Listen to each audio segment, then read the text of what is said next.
bonsoir à vous, bien-aimés dans le Seigneur. Je suis votre présentateur, le frère Dan Ekwage.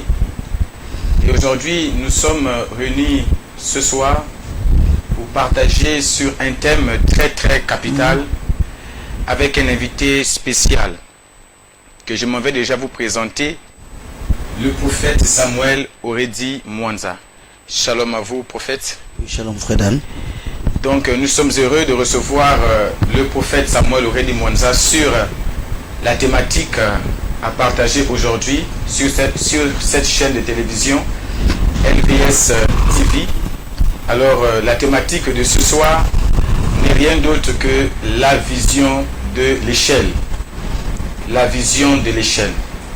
Donc, j'aimerais déjà que chacun d'entre nous, vous qui êtes câblés, vous qui nous suivez en direct, vous puissiez déjà vous munir d'une Bible, d'un stylo, ou je vais dire aussi d'un calepin, afin de prendre note par rapport à tout ce qui sera dit. Et l'émission va se passer en deux parties. Nous allons donner la parole à l'homme de Dieu, le prophète Samuel Oredi, qui se fera l'honneur de nous expliquer ce thème, la vision de l'échelle.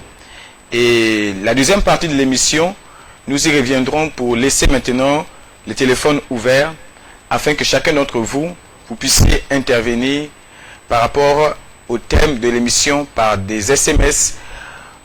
Voilà, donc par des SMS sur WhatsApp ou encore par la messagerie normale. Donc pour ceux, nous vous bénissons déjà dans le précieux nom du Seigneur Jésus. Nous nous tournons vers l'homme de Dieu, le prophète Samuel Oredi Mwanza, parce que ce thème fait poser beaucoup de questions à ceux qui nous regardent en ce moment. C'est pourquoi j'aimerais poser une question au prophète Samuel Oredi Mwanza. Ce thème est très capital. Pouvez-vous nous expliquer en long et en large la pensée cachée derrière ce thème, la vision de l'échelle? Merci pour la question. Je profite aussi de l'occasion pour saluer tous nos frères et sœurs, tous les saints du monde entier et le fidèle au message du Seigneur. Par rapport à votre question ou bien votre demande d'expliquer en long et à large sur le thème ou sur la pensée que je prêchais déjà il y a de cela plus de 9 ans ou 10 ans, c'est une révélation du Seigneur. Le Seigneur m'a permis, je crois j'étais ce jour-là en tout, j'étais loin de Libreville, j'étais en plein travail de prière. Le Seigneur avait permis que je voie, qu'il me révèle qu'aujourd'hui, beaucoup de personnes ignorent le lieu où se trouve le Créateur, le Dieu Tout-Puissant, là où est le Seigneur Jésus-Christ. Et j'avais poussé même, je crois, dire un jour, j'avais dit même, et ça avait choqué plusieurs personnes, que 98% des églises ne sont pas pour le Seigneur. C'est-à-dire rien que peut-être 2%. Donc, c'est une pensée de Dieu qui montre déjà l'ignorance du peuple en ces temps. Beaucoup de gens fréquentent des assemblées. Beaucoup de gens ont l'habitude tous les dimanches d'aller dans les églises. L'être humain, en réalité, il a en lui le goût d'adoration. Vous savez, quand Paul était arrivé, je crois, à Athènes et à Lystre, il a dit au peuple, aux Athéniens et au peuple de Lystre, que Dieu, dans l'usage passé, a laissé tous les êtres humains suivre leur propre voie. C'est-à-dire, il est en train de révéler que l'être humain, étant une créature de Dieu, exact, il a en lui d'abord le goût d'adoration. Mais le problème se trouve à quel niveau? Au niveau où, par ignorance, l'être humain peut s'agenouiller devant un faux Dieu. Par ignorance, l'être humain peut se prosterner devant un bois. Par ignorance, l'être humain peut choisir un lieu d'adoration. C'est pour cela, après cette vision, j'avais dit à l'humanité, c'est ma responsabilité en qualité de prophète, j'avais dit à l'humanité, l'homme en réalité n'a pas droit de choisir son lieu d'adoration et la manière d'adorer Dieu. Vous allez remarquer aujourd'hui, la plupart plupart des personnes, ils ont déjà une position, je peux dire, difficile à leur déraciner. Certains disent, moi je suis de X religion, moi je suis de telle dénomination et personne ne peut m'enlever. Et dans sa dénomination, ils ont déjà une manière de procéder, une manière d'adorer. Donc, ces choses-là, ce sont des déviations et beaucoup de gens pataugent dans l'ignorance. Donc, la vision de l'échelle, c'était une manière de montrer à l'humanité que vous avez emprunté une mauvaise voie. Croyant qu'une religion, une dénomination peut vous sauver, alors Elohim révèle maintenant au prophète Samuel, moi qui est devant vous, que Dieu n'est pas dans des religions et il n'est pas dans toutes les dénominations que vous voyez. Exact. Et je prendrai maintenant le temps pour faire l'exposé, afin que ceux qui doutent comprennent que Dieu ne ment pas. Il ne peut pas venir se révéler à moi et qu'il me révèle le mensonge. Prenez quand même les Écritures comme l'absolu pour essayer d'examiner chaque mot qui sort de ma bouche. Frère, j'ai dit tout à l'heure, je parlais de l'ignorance. Je dis le monde patauge dans l'ignorance et au point où les gens croient que Dieu est dans le lieu où ils ont l'habitude d'adorer, en réalité Dieu n'est pas là. Il y a des gens, ils payent une salle, c'est-à-dire un local de centaines de mille. Ils mettent des chaises, des instruments, la salle est climatisée, carrelée. Les gens se retrouvent tous les dimanches avec objectif d'adorer le Créateur. Et ces lieux, on l'attribue un nom. On dit, c'est une maison de Dieu, c'est une église du Seigneur. La pensée primordiale qui est dans la tête de toute personne qui fréquente les lieux, non, Dieu est enseigné. Parce que on nous a inculpé, on a inculpé à l'être humain que Dieu est en ces lieux. Et les gens tous les dimanches s'agenouillent, parlent avec Dieu, croyant que Dieu est là, Dieu nous écoute. Et le prophète Samuel dit, c'est totalement l'ignorance de l'être humain en ces temps. Et je vais exposer. Regardez Jacob. Jacob vivait dans la maison de son père Isaac. Jacob a quitté la maison de son père. Il est arrivé dans une ville qu'on appelait Luz. Jacob ne pouvait pas imaginer que le Dieu qu'adorait son père Isaac, le Dieu qu'adorait son arrière-grand-père ou son grand-père Abraham, il ne pouvait pas imaginer que ces dieux-là étaient dans ces lieux ou dans la ville qu'on appelait Luz.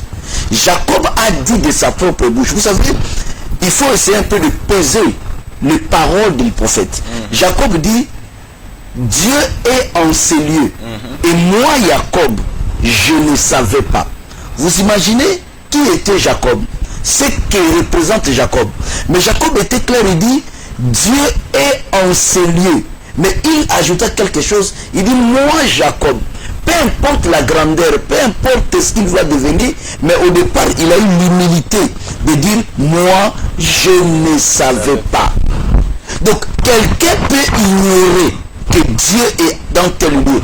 Lui, il peut avoir un Dieu imaginaire, croyant qu'il est dans X lieu, alors là-bas, il ne part. Je ne m'arrête pas à Jacob seulement, puisque l'Écriture dit, toute affaire se réglera sur la déposition de 2 ou 3 témoins. Regardez Élie. Élie était prophète. Il avait pris un rendez-vous avec Elohim, avec le Créateur lui-même. Dieu dit à Élie, je vais passer dans quelques minutes. Élie attendait le Créateur. Ce n'est pas moi qui dis. Tout le monde, le religieux, tout le monde connaît l'histoire. C'est une histoire qui est dans la Bible. Mais c'est noir sur blanc. Élie entendait le Créateur parce qu'il avait rendez-vous avec Dieu.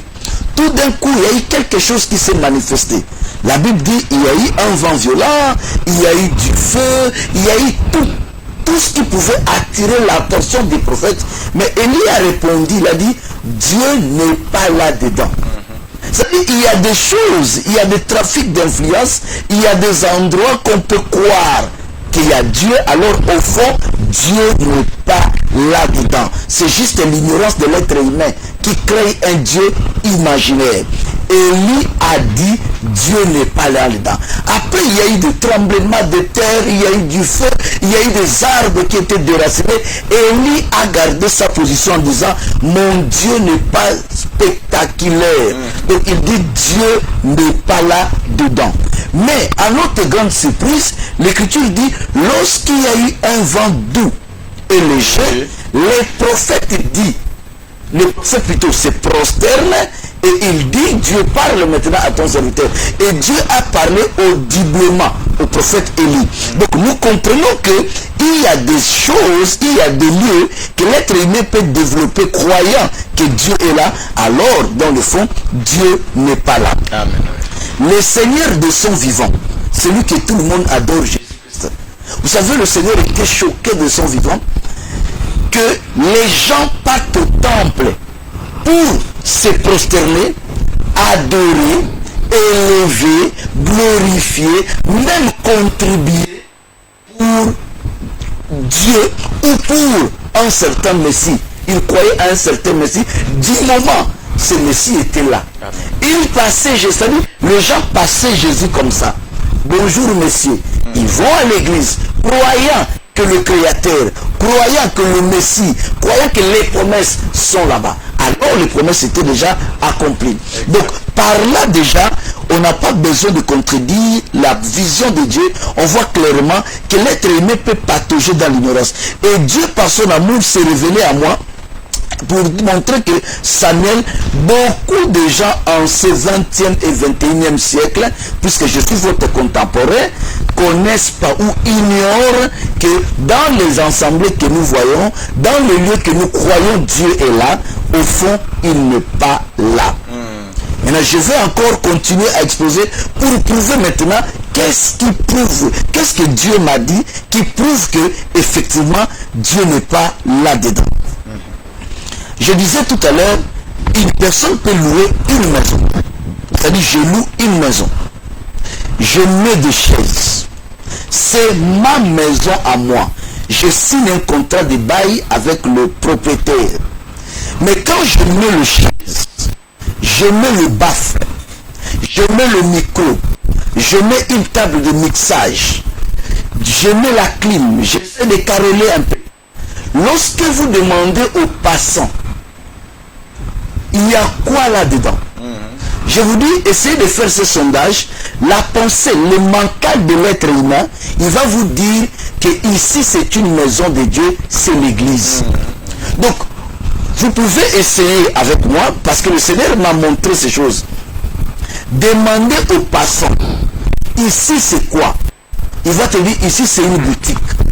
Là-bas, c'est peut-être épicerie. Là-bas c'est quoi? Il va te dire, là-bas c'est l'église. Pose la question à la personne, sur quelle base tu dis que ici c'est une maison de Dieu?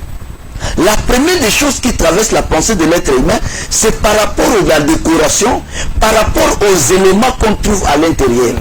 Lorsqu'on voit une église, il y a des éléments. Il y a des chaises, il y a le micro, il y a le baffle, des éléments qu'on ne trouve pas peut-être dans le quinquennat. Automatiquement dans la pensée de l'être humain, il dit c'est ici la maison de Dieu. Alors c'est une faute grave. C'est une faute grave. Jacob aussi avait une maison. Il vivait dans la maison de son père jusqu'à l'âge de 40 ans. Mais le jour qu'il avait vu la maison de Dieu, Jacob a dit, étant dans la maison de Dieu, il dit ceci: Dieu, si tu me gardes, si tu me protèges, si tu me ramènes dans la maison de mon père. Donc il y a une différence entre ta maison, la maison de ton père et la maison de Dieu. Oui. Chacun de nous peut avoir sa maison, chacun de nous peut avoir la maison de son père. La maison de Dieu n'a pas les mêmes éléments que la maison de nos pères, que les maisons que nous louons, qu'on appelle communément église. La maison de Dieu a des éléments, c'est-à-dire des choses qui montrent ici c'est une maison de Dieu. J'aimerais que nous lisons d'abord, avant que je continue d'exposer sur la vision. Prends d'abord Genèse chapitre 28 verset 10. Genèse au chapitre 28 dans le verset 10. il est écrit: Jacob partit de Beersheba et s'en alla à Charan. Il arriva dans un lieu où il passa la nuit, car le soleil était couché. Il prit une pierre dont il fit son chevet et il se coucha dans ce lieu-là. Il eut un songe, et voici, une échelle était appuyée sur la terre et son sommet touchait au ciel. Et voici, les anges de Dieu montaient et descendaient par cette échelle. Et voici, l'Éternel se tenait au-dessus d'elle. Et il dit: Je suis l'Éternel, le Dieu d'Abraham ton père, le Dieu d'Isaac. La terre sur laquelle tu es couché, je la donnerai à toi et à ta postérité. Ta postérité sera comme la poussière de la terre. Tu t'étendras à l'Occident et à l'Orient, au septentrion et au Midi, et toutes les familles de la terre seront bénies en toi et en ta postérité. Voici, je suis avec toi, je te garderai partout où tu iras, et je te ramènerai dans ce pays, car je ne t'abandonnerai point que je n'ai exécuté ce que je te dis. Jacob s'éveilla de son sommeil, et il dit: Certainement, l'Éternel est en ce lieu. Certainement, l'Éternel est en ce lieu. Et moi, je ne le savais pas. Moi, Jacob, peu importe ce que les gens disent de moi, je ne le savais pas que Dieu était en ce lieu. Je croyais que Dieu était dans X lieu. Je croyais que Dieu était dans Y lieu. Mais je découvre aujourd'hui que Dieu est en ce lieu. Qu'est-ce qui prouvait que Dieu était au lieu où Jacob a témoigné? C'est ça le problème. Donc, vous voyez déjà ici, nous voyons il y a une différence entre maison de Dieu, la maison de Dieu, c'est-à-dire église de Dieu, et maison de Dieu, église d'aujourd'hui. Quand Paul s'adresse à Timothée, il parle église de Dieu, il faut bien te conduire dans l'église de Dieu. Il n'y avait pas à l'époque de baffle. Amen. Il n'y avait pas de piano. Il n'y avait pas des instruments. Mais il y avait quelque chose. C'est cette chose qui montre que ici c'est une maison de Dieu. Le Seigneur lui-même a dit à Pierre et aux autres, il dit: je bâtirai mon église. Donc il y a des églises qu'il a bâties, il y a des églises qu'il n'a pas bâties. Il est clair dans son langage. Donc par là, le prophète Samuel révèle à l'humanité: voilà ce que Dieu m'a dit, voilà ce que je vous dis. Dieu me révèle pour vous dire des choses. Voilà des choses qu'il révèle. Quand on regarde nos assemblées, les assemblées que nous fréquentons, nous dans notre pensée, tant qu'être humain, nous croyons que c'est des maisons de Dieu et Dieu est dans ces lieux. Ce que nous oublions, je dis même moi aussi à l'intérieur, pour éviter de vous choquer, c'est que Satan peut se déguiser, c'est-à-dire changer pour tromper. Et Paul l'a dit avant moi, quand il s'adressait aux Corinthiens, il dit: Satan se déguise en ange de lumière. Et lorsque Satan se déguise en ange de lumière, il ne devient pas boulanger. Lorsqu'il se déguise en ange de lumière, Satan ne devient pas un maçon, ni un briquetier. Lorsque Satan se déguise en ange de lumière, Satan devient automatiquement pasteur. Puisque la Bible dit, c'est ça, ces ministres aussi se déguisent en ministre de Christ. Alors les ministres de Christ n'ont pas de boulangerie, ils ouvrent des églises. Donc beaucoup des assemblées que nous voyons appartiennent à Satan. Beaucoup des assemblées appartiennent à Satan. C'est écrit noir sur blanc et le Seigneur me l'a révélé. Mais sauf ce qui est la révélation cachée, c'est quoi? Beaucoup de gens ignorent cela. Beaucoup de gens ignorent. Toi qui me suis, tu ignores. Celui que tu connais aussi, lui aussi, il ignore. Mais tu n'es pas la première personne à avoir ignoré.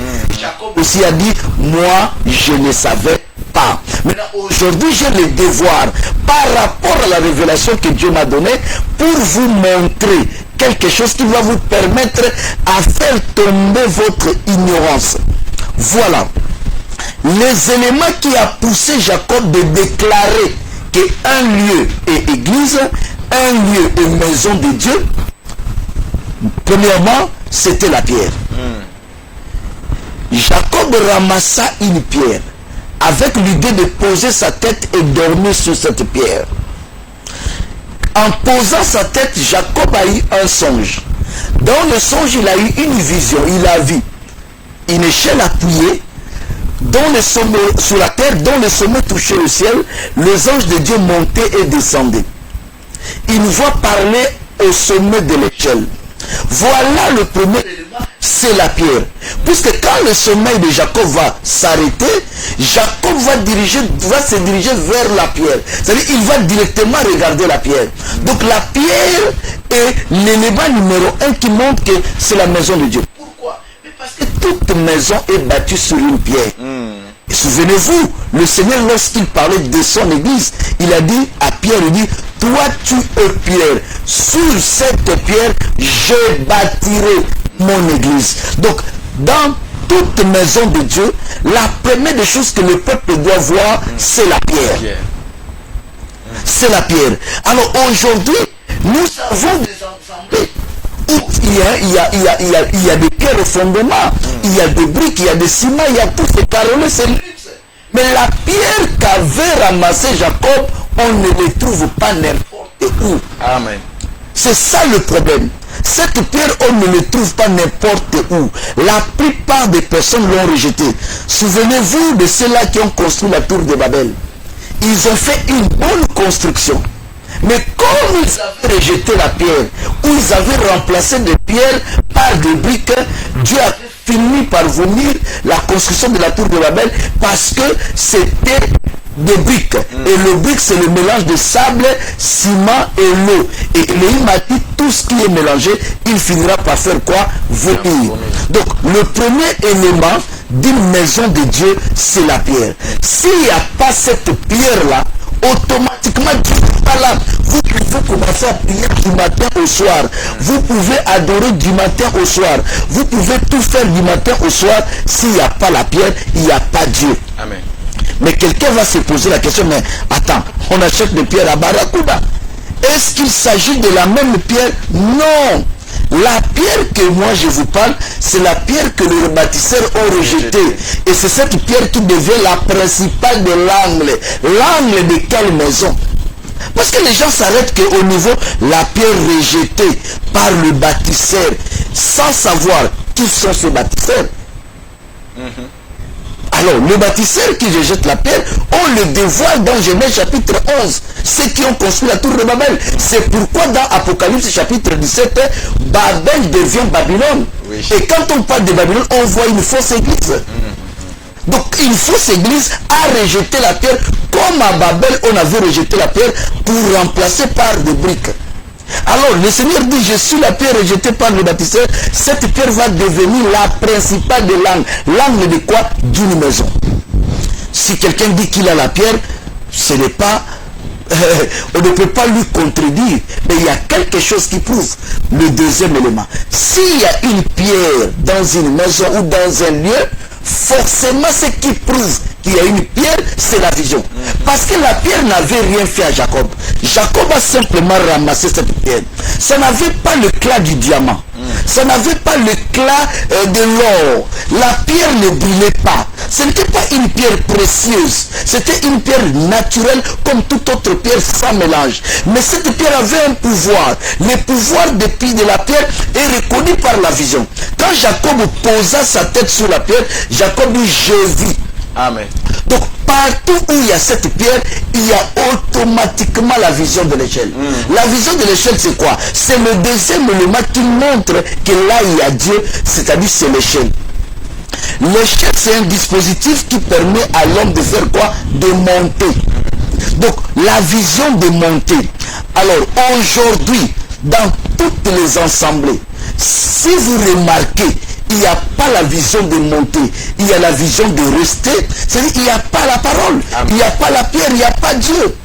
Pourquoi? Souvenez-vous de Corée, Dathan, Abiram et On, qui se sont opposés à Moïse. Ces gens se sont opposés à Moïse, pourquoi?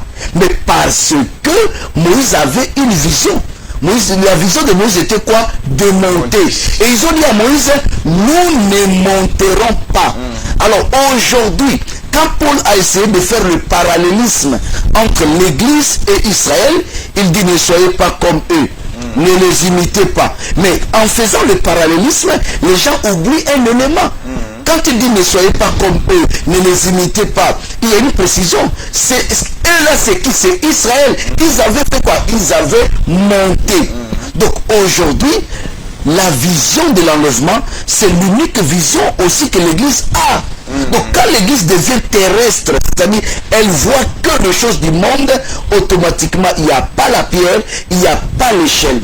Et quand il n'y a pas la pierre, il n'y a pas l'échelle, donc il n'y a pas Dieu. Amen. Parce que là où il y a la pierre, là où il y a l'échelle, automatiquement l'absolu, c'est-à-dire le sommet de là-bas, c'est Dieu. C'est pourquoi quand Jacob a ramassé la pierre, automatiquement sa vision c'était l'échelle. Au sommet maintenant de l'échelle, la Bible dit, il voit par là audiblement à Jacob. Amen. Et Jacob, quand il a écouté la voix, Jacob s'éveilla de son sommeil. Jacob dit, Dieu est en ces lieux. Pose la question à Jacob, qu'est-ce qui prouve que Dieu est en ces lieux? La réponse est simple, la parole. Amen, amen. Ce n'est pas que Jacob avait vu un homme habillé tout en blanc. Pour vous dire que non, c'est Dieu. Jacob n'avait pas vu une forme d'apparition, une lumière, non. Il dit, une voix me parla. C'est cette voix qui l'a poussé à faire la conclusion que Dieu est enseigné. Pourquoi? Parce que Jacob a compris que Dieu se représente que par sa parole. Amen. Alors pour connaître qu'il y a la vraie parole, mais il faut d'abord cette pierre, il faut l'échelle. Donc voilà la vision de l'échelle en quelques mots. Dieu, excusez une minute.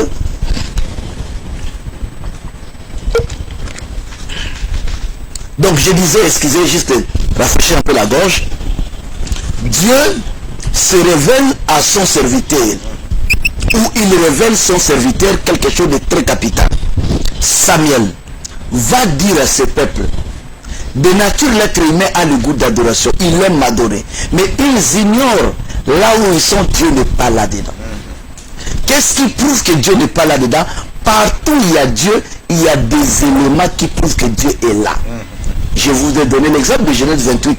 Jacob a dit Dieu est en ce lieu, c'est ici la maison de Dieu. Ce lieu en question n'avait ni baffle, ni piano, ni carreau, ni table de mixage. Mais Dieu était là. Pourquoi? Mais parce qu'il y avait la présence de la parole, il y avait la présence de la pierre et il y avait la présence de l'échelle. Voilà en quelques mots ce que j'ai à dire.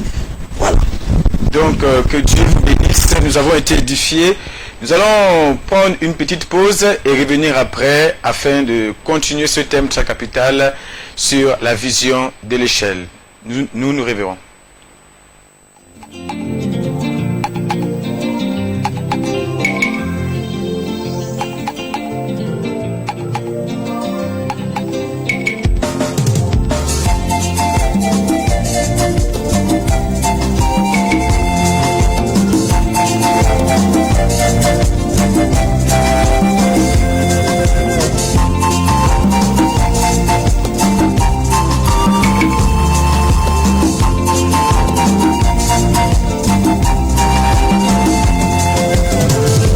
Depuis Moïse jusqu'à Jean-Baptiste, depuis Moïse jusqu'à Jean-Baptiste, tous les prophètes qui sont venus sur la terre ont annoncé la venue du Messie, sa naissance, sa mort et sa résurrection et son entrée dans la ville de David. Et tous les prophètes qui sont venus après Moïse ont aussi annoncé ce jour-là. Oh Jésus, ils ont annoncé ce jour glorieux.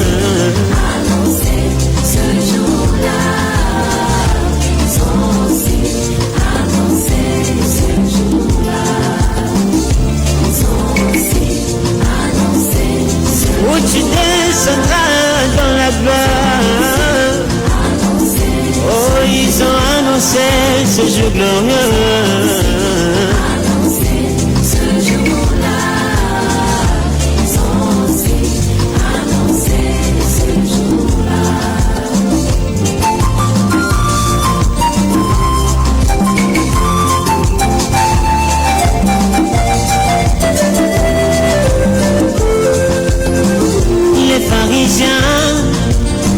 étaient scandalisés. Les Sadducéens étaient scandalisés quand Jésus disait Abraham a vu mon jour. Car les patriarches ont salué de loin la grâce excellente qui nous était réservée. Et tous les prophètes qui sont venus le matin annoncer ce jour-là. Alléluia. Ils ont annoncé ce jour glorieux.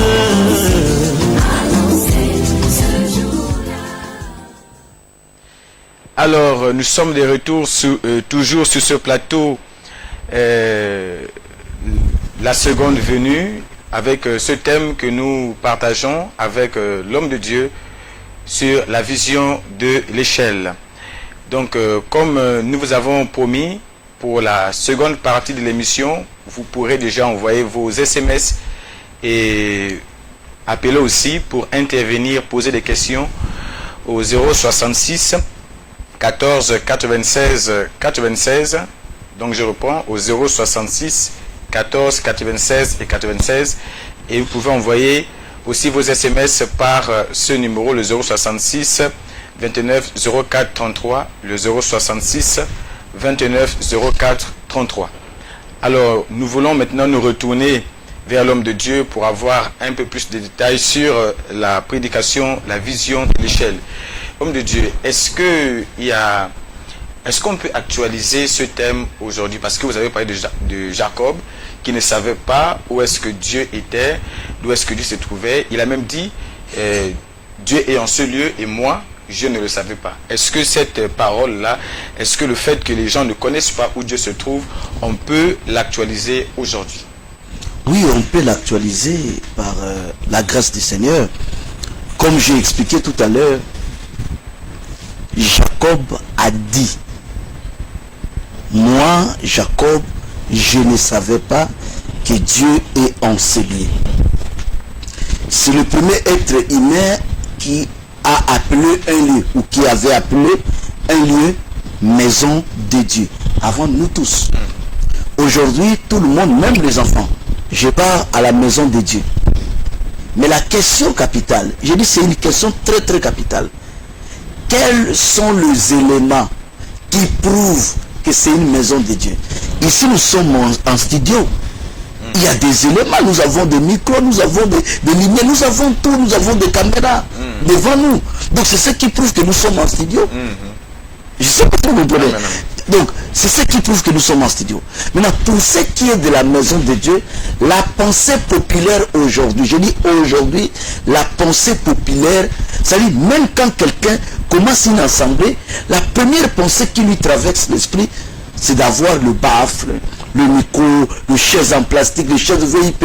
C'est ce qui, dans la pensée de l'homme, c'est ce qui représente l'église aujourd'hui. Lorsque tu as ça, tu as des chantes, c'est ça l'église. Mais alors, ça ce n'est même pas maison de Dieu. Maison de Dieu, il y a trois éléments. Il y a plusieurs, mais j'ai pris seulement ces trois éléments. J'ai parlé de la pierre, j'ai parlé de l'échelle, et j'ai parlé au sommet de l'échelle, il y avait Dieu qui est la parole qui couronne tout. Donc qui couronne tout. Mais si on essaie d'actualiser, regardons quelque chose. Quand Dieu parle à Jacob, Elohim dit à Jacob, je suis le Dieu d'Abraham, d'Isaac. Et il va plus loin, il dit à Jacob, la terre là où tu es couché, maison de Dieu, je te le donnerai à toi et à ta postérité. Ce que Dieu vient de dire, c'est quelque chose de nouveau pour Jacob. Mais ce n'est pas nouveau pour Abraham. Ce n'est pas nouveau. C'est quelque chose de nouveau. Ce n'est pas nouveau pour Isaac. Ça peut être nouveau pour Jacob, mais pas pour ses pères. C'est-à-dire, en un mot, la conclusion, Dieu est en train de faire de Jacob un héritier d'une promesse qui existait. La promesse a été faite à Abraham, la promesse a été faite à Isaac, et Dieu introduit Jacob maintenant comme héritier d'une promesse. De la même manière, l'Église aujourd'hui, nous devenons l'héritier d'une promesse qui existait. Souviens-toi, quand Elohim apparaît à Abraham, plutôt à Moïse, il dit à Moïse, dis-leur. Moïse dit, ils ne vont jamais me croire. Il dit, dis-leur, je suis le Dieu de leur père. Ça dit, rappelle-le la promesse. Alors, l'Église a des promesses. Alors, vous allez remarquer, là où il n'y a pas Dieu, ces promesses sont totalement renversées. Qu'est-ce qu'on promet? Le mariage, le voyage et d'autres choses. Alors, Jacob voyageait pour se marier. Mais quand Dieu lui apparaît, c'est-à-dire pour la première fois, Jacob est dans une église, dans une maison de Dieu. Il part se marier. Dieu ne lui promet pas le mariage. Amen. Dieu ne lui promet pas le voyage. Alors il voyage. Je ne sais pas si vous comprenez. Amen, amen. Il est en train de voyager. Maintenant, il va à l'église. Il se retrouve à l'église en plein voyage. Il se retrouve à l'église en pleine préparation de son mariage. Il a de l'incertitude sur le voyage et sur le mariage. Mais Dieu n'aborde pas ce sujet lorsqu'il lui parle à l'église. Dieu aborde le sujet de la promesse. Amen. La terre là où tu es couché. C'est-à-dire il est en train d'introduire Jacob dans une promesse. Mais dans cette promesse, il n'y a rien de mariage, rien de voyage. Alors aujourd'hui, qu'est-ce qu'on voit? Quand le prédicateur est devant, au lieu d'introduire le peuple dans l'héritage, dans la promesse de Dieu, on a tout chamboulé. Ce sont des signes qui montrent qu'aujourd'hui, Dieu ne parle dans tel lieu. Amen. Les gens cherchent la popularité. C'est ce qui tue aussi. Regardez Jean-Baptiste. Jean-Baptiste était devenu impopulaire à cause de la parole. C'est-à-dire qu'il a fait une prédication qui a fait de lui impopulaire. Alors avant la prédication, c'était un homme populaire. Ses disciples lui ont reproché. Depuis que tu as témoigné pour ce monsieur-là, tout le monde le suit. Donc aujourd'hui, les gens font les témoignages pour eux-mêmes, pour leur propre vie. Les jours que les gens vont commencer à témoigner pour le Seigneur, et ils vont devenir impopulaires, le Seigneur va devenir populaire. Amen. Donc tant que le Seigneur n'est pas populaire, c'est-à-dire quand je dis populaire, c'est la parole. Tant que la parole n'est pas populaire, et ce sont des assemblées qui sont populaires, et les gens sont attachés aux assemblées et non à la parole, automatiquement, on ne peut pas dire que c'est une maison de Dieu. Amen. Regardez, les gens ont le courage. Moi, j'ai rencontré des personnes, il me dit qu'il a hérité une religion. Je dis hérité, dans le sens où son père, son arrière-grand-père était là-bas. Et lui ne peut pas partir parce que toute sa famille et ses arrière-grands-pères ont été dans cette religion. Oubliant que Zébédée avait payé de miner l'école des gens, de ses deux enfants. Amen. Zébédée a appris à ses enfants la réussite dans la vie par la pêche. Zébédée a amené ses enfants depuis le bas âge au temple. Alléluia. Mais une seule prédication a fait en sorte que la Bible dit les deux fils de Zébédée les quitta. Je ne sais pas si vous comprenez. C'est-à-dire, ce n'est pas parce que Zébédée est notre père. Ce n'est pas parce que Zébédée est attaché au respect du temple. Ce n'est pas parce que Zébédée aime Moïse et par respect à la mémoire de notre père, de son vivant on ne peut pas le trahir, nous resterons toujours au temple. Non, les deux fils de Zébédée ont quitté leur père au profit de quoi? Au profit de la vérité. On ne peut pas hériter. Alors beaucoup héritent des religions. Donc on te dit qu'il est dans X dénomination parce que c'est l'héritage familial. Exact. On ne peut pas dire que Dieu est dans ce lieu. Donc il y a tellement d'exemples. Voilà quelques exemples seulement. Voilà. Donc que Dieu nous bénisse. Déjà, le moment est venu où chacun d'entre nous peut déjà appeler, comme je vous l'ai donné au début de la deuxième partie de l'émission, le 066 14 96 96. Donc je reprends le 066 14 96 96 et le numéro WhatsApp que vous pouvez envoyer des SMS, que ce soit des SMS normales ou par WhatsApp, c'est le 066 29 04 33, le 066 29 04 33. Donc pour ce, nous vous bénissons. Nous allons encore nous tourner vers l'homme de Dieu en attendant vos réactions.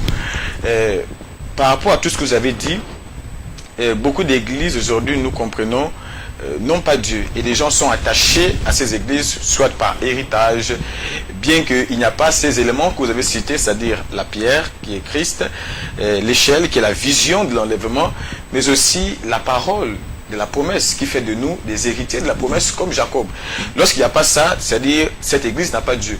Mais le souci aujourd'hui, c'est que vous avez touché un point très capital. Vous avez dit l'église, ce n'est pas cette église-là qui a seulement les chaises, les baffles et tout ce matériel que l'église a aujourd'hui, la clim et tout ça.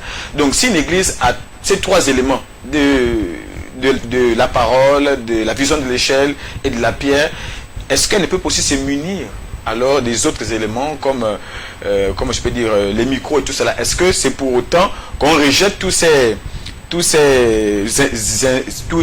instruments utiles pour la prédication? Non. Vous pouvez careler votre église, ce n'est pas un péché.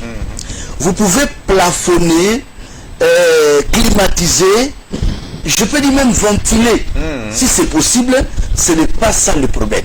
Mais la parole doit rester archaïque, telle que Dieu l'a dit. On ne peut pas careler la parole, on ne peut pas changer la parole. Le bâtiment n'a rien à voir. Le problème, ce n'est pas le bâtiment. J'ai dit tout à l'heure, j'insiste. Je dis, quand Dieu me parle, quand il me dit, il dit beaucoup de gens ignorent. C'est-à-dire, dans la pensée des gens, c'est-à-dire, vous voyez, les gens parlent au stade, les gens fréquentent des ensembles, des foules, dans leur tête. Ils vont adorer, ils vont à l'encontre ou à la rencontre de leur créateur. C'est-à-dire, Dieu regarde l'humanité. Dieu sait que l'être humain a en lui le goût d'adoration. Je ne suis pas le premier prophète à avoir révélé cela. Quand Paul est arrivé à Lystre, quand Paul est arrivé à Athènes, c'est le même discours. Il montre aux Athéniens, il montre au peuple de Lystre que certes vous êtes dans l'ignorance, mais Dieu le voit. C'est pourquoi aujourd'hui Dieu veut mettre fin à votre temps d'ignorance. Mais j'ai constaté que depuis que Dieu a mis fin au temps de l'ignorance, le peuple continue toujours à naviguer ou à patauger dans l'ignorance. C'est pourquoi Elohim a permis que je vienne maintenant vers ce peuple pour le dire, vous êtes en train de commettre l'erreur grave. Ce n'est pas parce qu'il y a des chaises quelque part, c'est pas parce qu'il y a le micro, c'est pas parce qu'il y a le baffle, c'est pas parce qu'il y a la table de mixage, c'est pas parce qu'il y a quelqu'un en veste qu'on peut appeler un lieu maison de Dieu. Je vous dis, en faisant cela, vous êtes en désaccord avec le Créateur. Pour qu'un lieu soit appelé maison de Dieu, je vous demande seulement de prendre même Genèse 28. Si vous ne voulez pas croire à ce que je vous dis, prenez au moins la Bible. Les premiers êtres humains à avoir appelé un lieu maison de Dieu, c'était Jacob. Alors ce lieu n'avait ni baffle, ni table de mixage, ni micro. Mais quels sont les éléments qui avaient convaincu Jacob de dire Dieu est en ces lieux? Ce sont ces éléments qu'on doit trouver aujourd'hui dans une église. Peut-être certaines personnes ne connaissaient pas ce que ces éléments représentent. C'est moi, j'ai pris la responsabilité de dire, vous voyez la pierre, vous voyez l'échelle, vous voyez au sommet de l'échelle, tous ces éléments-là existent jusqu'aujourd'hui. Moi, je l'ai. Et partout où j'ai réuni les gens, ces éléments sont là. Quand une église n'a qu'une vision terrestre, Dieu n'est pas là. C'est-à-dire qu'il n'y a pas d'échelle. L'échelle, c'est le dispositif qui permet aux gens de monter. Les gens, l'affaire de monter ne concerne plus les gens aujourd'hui. Ils veulent rester sur la terre comme Corée, Dathan, Abiram et On. Et j'ai précisé tout à l'heure à l'introduction, et je le recommence. Un être humain, une créature de Dieu, ne peut pas taper sa poitrine en disant, moi, j'ai choisi d'adorer Dieu dans tel lieu. Ce n'est pas le devoir de l'homme, ni le droit d'un être humain de choisir où il faut adorer Dieu et comment il faut. Non, c'est à Dieu de nous dire où on doit l'adorer et de quelle manière. Ce n'est pas moi, je ne peux pas me lever et dire, je resterai dans telle dénomination. Je resterai dans X dénomination. Je ne peux pas le faire. Abraham aussi au départ adorait Dieu selon ses imaginations. Mais les jours que Elohim appelle Abraham aux vraies adorations. Voilà ce que Dieu dit à Abraham. Adore-moi sur une montagne que moi, Dieu, j'ai choisi. Au départ, c'est Abraham qui choisissait le lieu. Mais la vraie adoration, c'est le devoir de Dieu de te dire où il faut l'adorer. Et quand Abraham voit le lieu, c'est Dieu qui lui dit de quelle manière. Alors, au départ, quand Abraham bâtissait des hôtels, il mettait un agneau sur l'autel. Ça, c'est la manière d'Abraham. Mais quand Dieu l'appelle au vrai adoration, Dieu dit, je n'ai pas besoin de voir l'agneau, mais j'ai besoin de voir ton propre fils. Donc, et la manière, et les lieux, c'était le devoir de Dieu. C'est Dieu qui doit nous dire, nous, on ne peut pas se lever, on dit, on va réciter telle chose, on va marcher comme ça, on va procéder comme ça, on va créer des groupes de ceci, on va créer des groupes de chantres, on va créer des groupes de ceci, on va créer... Ce n'est pas à nous, ce n'est pas notre devoir à nous. C'est au Seigneur de nous dire, c'est à la parole de nous dire. Voilà, beaucoup de gens ignorent. C'est l'ignorance et je ne vous condamne pas. Je vous ai dit, Jacob était dans le même état d'ignorance. Je vous ai montré l'exemple que Élie est passé dans le test. Lui, il était prophète, il avait reçu le test. Donc, vous aussi, suivez la voie du prophète. Souvenez-vous que les mages qui revenaient de l'Orient, ils avaient l'information, mais ils n'avaient pas la précision. Amen, amen. C'est des choses différentes. Les mages étaient au courant que le Christ est né, c'est-à-dire le roi des Juifs est né. Mais quand il s'agit du lieu, du ville, de la précision, il fallait consulter les prophètes. Amen. Donc on ne peut pas continuer à croire dans la spéculation comme des mages. Quand il s'agit de précision, il faut consulter les prophètes. Amen. Voilà, aujourd'hui, nous devons consulter la parole prophétique pour que nous comprenions la pensée de Dieu en ces temps. De peur d'être comme Capernaum. Capernaum, c'est une ville qui a le soleil tous les jours, mais que Jésus dit cette ville était dans les ténèbres. Alors, sur la terre, le soleil s'élève pour tout le monde, même pour Capernaum. Amen. Donc, il y a deux églises Capernaum. C'est-à-dire, il y a le soleil, mais quand Christ regarde, il dit, il n'y a jamais la lumière. Mais qu'est-ce qu'ils ont là-bas? Vous vous appelez soleil, lumière. Alors, Dieu dit que vous êtes dans les ténèbres. Capernaum était une ville. Le soleil se levait tous les jours à Capernaum à 6 heures. Le soleil se couchait tous les jours à 18 heures. Mais quand le Seigneur arrive à Capernaum, ce n'est même pas la nuit, c'est la journée. Il regarde Capernaum lui-même. Cette ville est assise longtemps dans les ténèbres. Et aujourd'hui, une lumière apparaît. Donc, il y a des personnes Capernaum. Il y a des gens Capernaum, il y a des autres Capernaum. Donc, il y a des endroits Capernaum où il y a le soleil, mais il n'y a pas la lumière du premier jour. Amen. Donc, j'interpelle à tout le monde de faire tomber l'ignorance. Il faut ces éléments que j'ai précités pour connaître que Dieu est en tel lieu. Donc, que Dieu vous bénisse. Nous vous bénissons aussi, vous tous qui avez été câblés à cette émission. Il nous reste environ quelques minutes, disons 2 minutes, pour faire un mot de fin pour ces personnes-là qui nous suivent, qui ne comprenaient pas toutes ces choses-là, mais qui prient Dieu avec la sincérité. C'est-à-dire, ils sont sincères, mais ils sont dans une église où il n'y a pas ces éléments que vous avez cités. Quelle est leur position vis-à-vis de Dieu en ce moment-là? C'est-à-dire, ils sont sincères dans ce qu'ils font, mais ils sont dans une église, un lieu où les éléments que vous avez cités ne sont pas. Nathanaël était un homme sincère. Le Seigneur avait témoigné pour lui. Voilà un Israélite. Oui. En lui, il n'y a pas de fraude. Oui. Et une fois, j'ai dit au peuple ce que Dieu m'avait dit. Quand Dieu t'aime, il t'envoie. C'est ça la sincérité. C'est-à-dire, quand Dieu t'aime, c'est-à-dire tu es un homme bien juste, tu es dans l'ignorance. Quand Dieu aime un peuple, il lui envoie sa parole. La visitation de Dieu à un peuple consiste à l'envoyer la parole. Quelqu'un peut être de nature comme Nathanaël, mais au finish, Dieu va l'envoyer la parole. Ça peut être via Philippe, ça peut être via LVS TV. Donc, en un mot, ce que je peux dire à ces gens, quand Nathanaël a rencontré la parole, Nathanaël n'a pas résisté à la parole. Voilà maintenant le moment. Ne résistez pas à la vérité, confiez-vous à la vérité.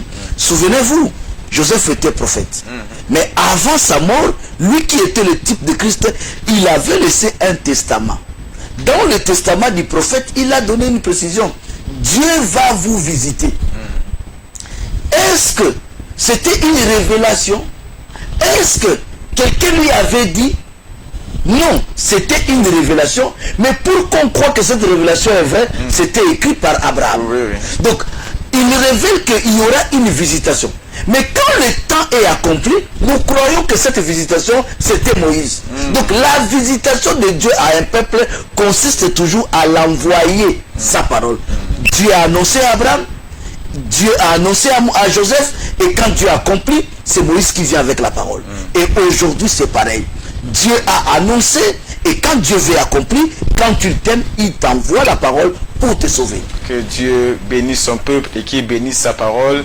Donc, tout comme Nathanaël, nous devons chercher à rencontrer la vérité. Et le prophète a dit tout de suite que lorsque Dieu fait accomplir sa parole, lorsque Dieu visite un peuple, il envoie un homme, il envoie le prophète avec la parole, comme il a fait avec Corneille. Corneille qui priait Dieu dans la sincérité, mais Dieu l'a visité au travers de Pierre en annonçant les choses par lesquelles il devait être sauvé. Pour ce, nous vous bénissons dans le précieux nom de Jésus, mais vous pouvez entre-temps appeler ou envoyer des messages plus tard dans le 066 29 04 33. Nous allons vous recevoir pour plus d'entretien. Pour ceux, que Dieu vous bénisse et qu'il vous garde. Shalom. Dans l'assemblée des saints. Chers chrétiens du monde, votre don sauvera une vie. Elves TV, votre chaîne de télévision chrétienne, ne vit que par la générosité de 5 personnes qui n'ont pas de gros moyens. Aucun téléspectateur, jusqu'au jour d'aujourd'hui, ne pense à Elves TV, alors que nous existons pour vous. Notre ambition, comme vous le savez, est celle de sauver les âmes perdues. Nous avons besoin de vous et de nous pour faire avancer l'œuvre de Jésus-Christ sur la terre par vos dons précieux. Partageons ensemble la bénédiction ou les bénédictions de ceux qui œuvrent pour l'avancement du royaume de Dieu sur la terre. Ensemble, sauvons les âmes perdues et égarées par votre don. Vous avez notre mobile cash, notre Airtel Money et enfin notre compte bancaire. Que Dieu vous bénisse et qu'il bénisse vos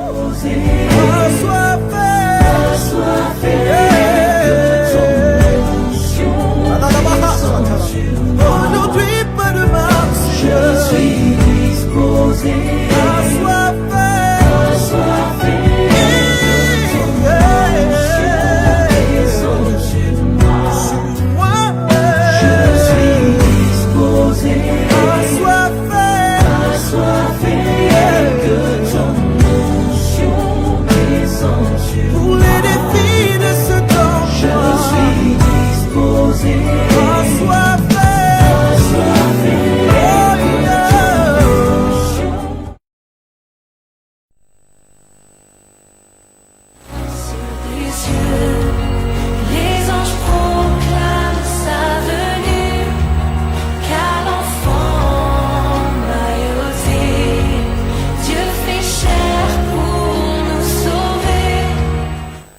LVS TV,